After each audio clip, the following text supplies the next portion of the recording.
Hello everyone and welcome back to my channel Mental Fly. Today's video is one of the most emotional and powerful documentaries we have ever made. This story is about a man who rose from the dust of struggle to become a symbol of courage for an entire continent. His name is Captain Ibrahim Traoré. He was not born in luxury nor raised in power. Ibrahim was born in a small village called Kera in Burkina Faso. His childhood was simple, quiet, and full of curiosity. People who knew him say he was a calm child but had a deep fire inside. He was always asking questions, always wondering why things were the way they were. In school, he wasn't the loudest kid in the room, but when he spoke, everyone listened. His teachers remember him as a disciplined and thoughtful student, the kind of boy who didn't speak much but whose silence carried meaning. As he grew older, life around him wasn't easy. Burkina Faso was changing, struggling with poverty and political unrest. But young Ibrahim believed that a person's strength is tested in chaos. That belief pushed him to join the military academy, a decision that would change not only his life but his nation's destiny. At the academy, he wasn't just another cadet. He trained hard, pushed himself beyond limits, and built a body as strong as his mind. Fellow soldiers say he was a natural leader, quiet, confident, and impossible to intimidate.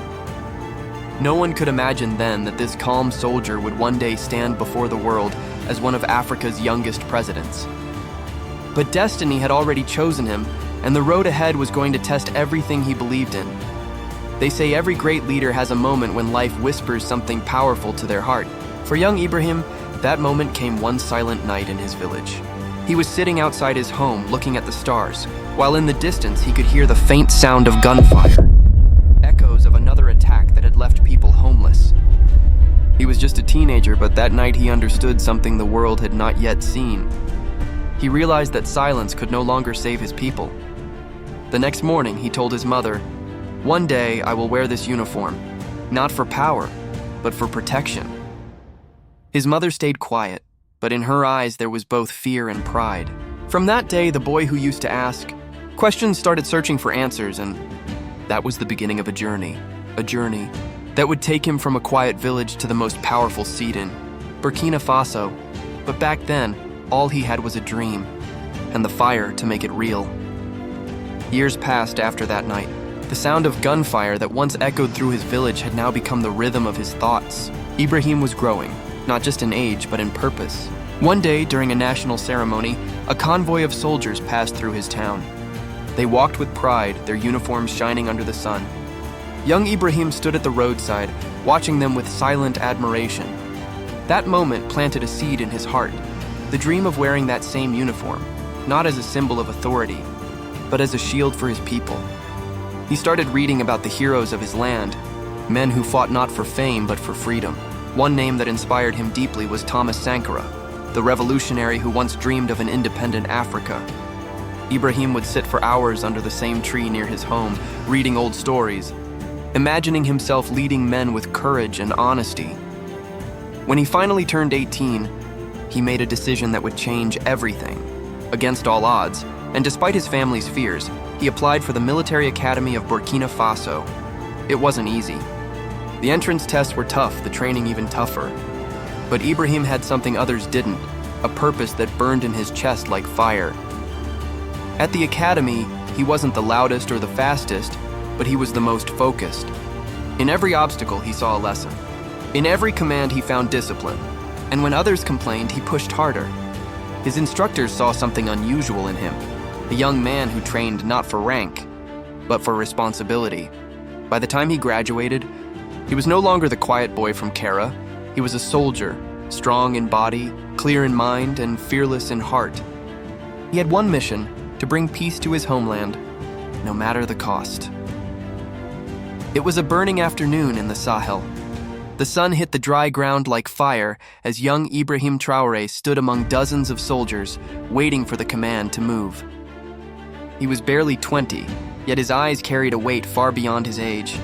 The air was filled with dust and tension, the kind that makes your heart beat louder than gunfire.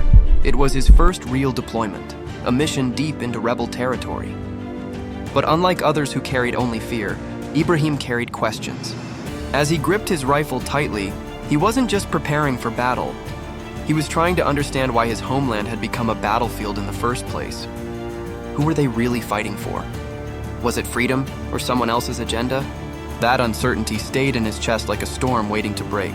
As the commander shouted the order to move out, Ibrahim took a deep breath and whispered quietly to himself, "If this is what it takes to protect my people, then I will walk through the fire."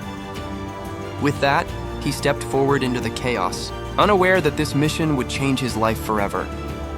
The silence of the desert broke in an instant. Gunfire tore through the air and explosions echoed across the dry hills. Dust and smoke swallowed everything. Young Ibrahim Traoré ducked behind a burned-out truck, his hands trembling but his focus sharp. Around him, soldiers shouted orders. Some screamed in pain and others fell without a sound. The chaos was unbearable, yet in that moment Ibrahim found something inside him, a fire that refused to die. He wasn't just fighting rebels. He was fighting the collapse of his homeland, the hunger, the corruption, the invisible hands tearing his country apart. Each bullet that flew past reminded him why he had joined this fight.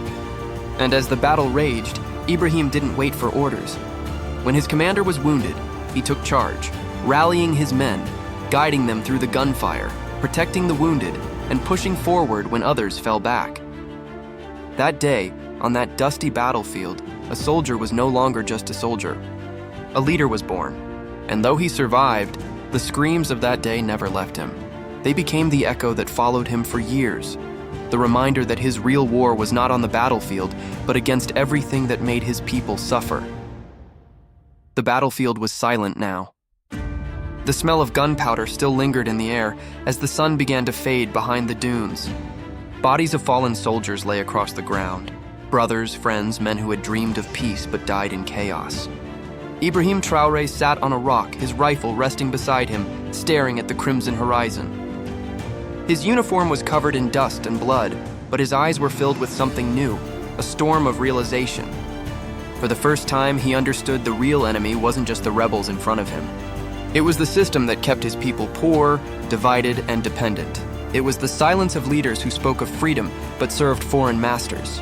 In that quiet moment, as the wind whispered through the fields of death, Ibrahim made a promise to himself.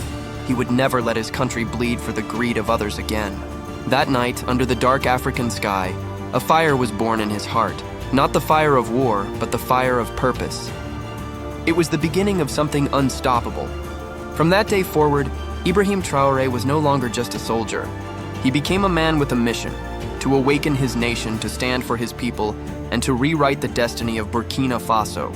By now, Ibrahim Traoré had seen enough to understand what was really happening in his country. The war was not just against rebels. It was against a broken system that had forgotten its people. He had watched his fellow soldiers die because their guns jammed from poor maintenance, because their supplies never arrived, because someone high above had pocketed the money meant for their ammunition. He had seen generals sitting in luxury while young men bled in the dirt. He had seen politicians make speeches about unity while secretly selling their loyalty to foreign powers. Every day in the barracks, whispers spread among the soldiers, "Where's the aid money? Why do we fight with empty hands?" And every night, Ibrahim asked himself the same question. He realized that the real enemy wore suits, not uniforms. The corruption ran deep, leaders stealing from the hungry, foreign companies draining the land's wealth, and the government obeying orders that didn't come from Burkina Faso. For Ibrahim, this was the breaking point. His loyalty to the system shattered, but his love for his people grew stronger. He no longer wanted to fight for the orders of corrupt men. He wanted to fight for the soul of his nation. If you're still watching this video right now, I know something about you. You're not just scrolling through. You're the kind of person who wants to understand, who feels something deeper. Because this isn't just a story, it's a lesson. Success, purpose, and change, they never come easy. Ibrahim Traoré's journey shows us that greatness is built through pain, sacrifice, and belief. So if you're chasing a dream, don't stop. Keep moving even when no one believes in you, because one day your moment will come. And if this story is inspiring you right now, make sure you subscribe to my channel and turn on notifications, because we're only getting started. Hit that like button, drop a comment, and stay till the end, because the best part of this journey is still ahead.